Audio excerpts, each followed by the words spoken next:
This video is brought to you by patreon.com/worsttake. Get access to exclusive live streams and Discord servers, on-screen shoutouts, and early access to some videos when you join now. Help make sure that we can continue to make content like this by supporting the Patreon. Links are in the description down below.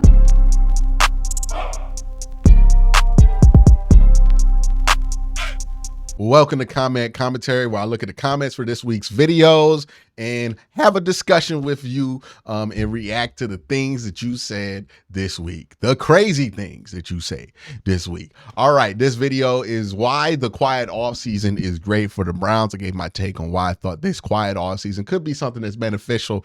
Christian K said, honestly, I'm glad we didn't start 6-5 last year and Deshaun Watson came in and messed up our playoff chances or something. I think there would be even more division amongst Browns fans if that were the case. Just ball out, Deshaun. We finally have all the right pieces in place. Ownership willing to spend. Smart, respected GM. Coach of the year. Franchise QB. Super talented roster. And now great coordinators. Let's do this. The time to win is now. Let's win the damn AFC North for nothing. That's interesting.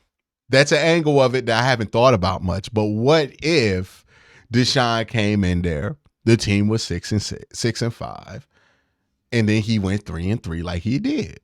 And they ended up, 9-8 and barely missed the playoffs. Or they get to the playoffs and they're just clearly not ready. There's something to be said about not getting to a place too early. There have been cases of teams getting somewhere before they're ready and it having drastic consequences. The Cleveland Browns are an example, right? Like 2020, they got to almost beating the Chiefs way too early.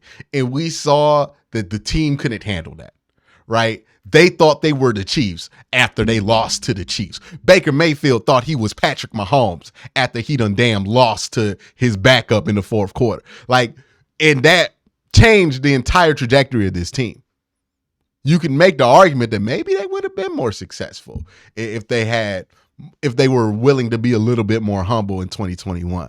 Because a lot of what happened was a lot of dudes was feeling themselves after 2020, and all of a sudden Baker Mayfield felt like he didn't have to listen to Kevin Stefanski no more. You know what I mean? Odell felt like he didn't have to buy into the system no more. Jarvis felt like he didn't have to buy into the system no more. You know, everybody got a little bit too big for the britches. And amongst other things, the defense being a disaster caused problems for this team that ultimately had to be broken up. And we kind of done a soft reboot of that team. So there's something to be said for that, right? If this team would have got to 9-8 and 6-5 and Deshaun Watson walks in there, maybe we don't receive him as well. Maybe we don't write off the 700 days. Maybe we're having more vicious arguments. It's an interesting thought. Appreciate that, bringing that up, Christian. Next one is from Scott Zapp, who says, I've been sort of feeling this sense of calm. I think the previous seasons were a bit of fool's gold since Baker and the D-line were pretenders, the Odell Beckham drama, etc., etc. I was excited about those years. And now when people say you said that last year, I generally respond with, this is not the Baker Mayfield era no more. Still, it's true. It's only on paper, which it is for most teams. Honestly, I feel that way too. It's a different confidence. I'm not as concerned about if Deshaun Watson can be a good quarterback because I've seen him do it multiple years in a row in the NFL. That's not something I can say for Baker Mayfield. A lot of what we had in 2018, 2019, 2020, 2021 was hope. We were hoping that this team would be right. We were hoping that Odell and Baker fix whatever was wrong with them. We were hoping that the defensive line and Joe Woods figures out a great defense. We were hoping for a lot of things from players that we have not seen do these things together. Right? I think that's fair to say. We're not necessarily hoping. We're expecting Deshaun Watson to play at the same level he's played at before. We're not hoping for anything new. We're expecting Deshaun Watson to return to the level of play we've seen him in the NFL before. That's not hope. That's an expectation. When it comes to Amari Cooper and Deshaun Watson, that connection, we're not hoping that it figures itself out. We know it's figured. It looked good last year, Deshaun Watson and Amari Cooper. We're just trying to add to it. We're not hoping anything there. You notice we're not like, hey, what does Deshaun and Amari Cooper have to do to get us right? We're not doing that. We know that's right. We saw it right. Like it's not a hope. It's an expectation off of things that we've seen in the past. Defense, we're kind of hoping, right? But we've seen Jim Schwartz have good defenses before. We've seen defenses that are specced out like the Cleveland Browns, that are ran by somebody like Jim Schwartz, be really good. We're expecting that to be good. We're not hoping. Offensively, we've seen Kevin Stefanski do a great job offensively. We're not hoping the offense is going to be good. We're expecting it. That's the difference. The difference isn't, the difference is we've been hoping for a very long time. We're not hoping anymore. We're not wishing upon a star and staring in the stars, shock-jawed with a stupid look on her. We're literally just saying, hey, we expect to win. Why do we expect to win? Because the players that we've had on our roster have won before. Not in this uniform, but we expect them to continue their work that they've done in other teams here. It's an expectation. That's why you're calm. You don't have all the anxiety of hope behind you. You have the security of an expectation. I go to bed, I expect to wake up. I'm not anxious about sleep because I know I'm going to wake up. I expect it. I've done it before. You know what I mean? Like it's like Christmas, right? When you don't know what to expect in Christmas, you can't sleep because you anxiety, got all this stuff going. You're hopeful for everything in the world, but you don't know. But then when you're grown and you know every gift under that tree because you bought it, it's a lot easier to sleep, right? Ain't no surprises coming. I expect everything that's happening that day at Christmas. That is the difference right now. We are no longer hoping. We are expecting. And that's much, much different. AFC is 2 stack video. Let's see what the comments were for this. My man EW said, Peyton Manning made a good point about Aaron. He's going to a system he's already knows with Hackett being his OC, so it's not like he'll have to learn a new system. Peyton pointed out Tom struggled a bit in Tampa while they still brought in the plays he was familiar with and noted that for himself, when he went to the Broncos, they worked together to bring in plays he ran with the Colts. So I would not say Hackett being an OC in New Jersey is a hindrance for Aaron. Okay, I have 2 replies to this. One, I'm glad that worked out for Peyton Manning and Tom Brady. But I think we can all agree that Aaron Rodgers is not on the same tier of quarterback as Peyton Manning or Tom Brady. He's not on Tom Brady's level at all. He's not Peyton Manning. So we can't have the same expectations for Aaron Rodgers that we would have for 2 people who are clearly better at quarterback than Aaron Rodgers has ever been. Not to say Aaron Rodgers isn't a Hall of Famer, but Peyton Manning and Tom Brady clear him significantly in every category. Not like the accounting stats, but I would rather have Peyton Manning. I would rather have Tom Brady. It's not even a hesitation to me when you ask me who the quarterbacks were. So that's 1. 2. My question wasn't about Nathaniel Hackett's offense being familiar. My question was, is Nathaniel Hackett a good offensive coordinator? I don't think that's been proven to be true. Matt LaFleur was an offensive head coach when Aaron Rodgers was in Green Bay. He was running the offense. Matt LaFleur was running the offense, running his offense. Nathaniel Hackett was like a quarterback coach. He goes to Denver, stinks, and becomes the OC in New York. We don't know if Nathaniel Hackett's actually good at his job. It's great that Aaron's familiar with it, but if you're familiar with garbage, it ain't changing the result. It's still going to be trash. That's all I'm saying. Like, I know he's worked with Nathaniel Hackett in the past, but that doesn't mean that Nathaniel Hackett is good at his job. And that's what I'm questioning. Is Nathaniel Hackett actually good at his job? Because there's been no evidence that would suggest that. He's getting a lot of the benefit of the doubt when every time we've seen him have a position of power, he stunk.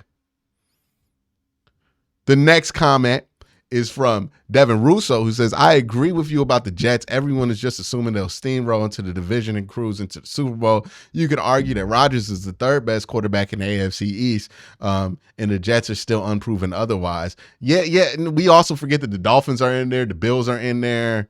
Yeah, I think the Jets' road is a little bit more difficult than what a lot of people are assuming here. A lot of Broncos energy from last year is coming off of them. Will the Browns will play the Bengals week 1? The comments here were from Don, who says, brutal start for the Browns first 4 weeks of the season, 3 home games before the bye week is beneficial. But will Deshaun Watson be back to form? If so, it's going to be very good going forward. Jim Schwartz's defense has his work cut out for him. Long way should he succeed. Yeah, it's going to be interesting. And that's another question, because I don't know the answer to this. How many games throughout this season do we give Deshaun Watson before the excuse no longer can be, is he still rusty? Is it 1? Is it 2? Is it 3? Is it 4? I don't think we've given much thought to that, mainly because it sounds like hating. But sometimes you got to ask yourself some hating questions to be prepared for every angle. And that's one of the questions we do got to ask. Hey, man, how many games are we going to give Deshaun Watson before we decide it ain't the rust no more? Right? He had the 6 games last year off season, so he's going to be rusty. Everybody rusty first week of the season. So if you have a bad game the first week, I can see everybody writing that off. But if it happens week 2, week 3, week 4, like when are we going to pump the brakes on it being rust? And when are we going to acknowledge there might be some permanent damage there? You know, if he comes out balls week 1, nobody going to care. Ain't going to be about no rust. But that's going to be an interesting one. I don't know the answer to that. This video was about the schedule review. The schedule came out. I did a video on it.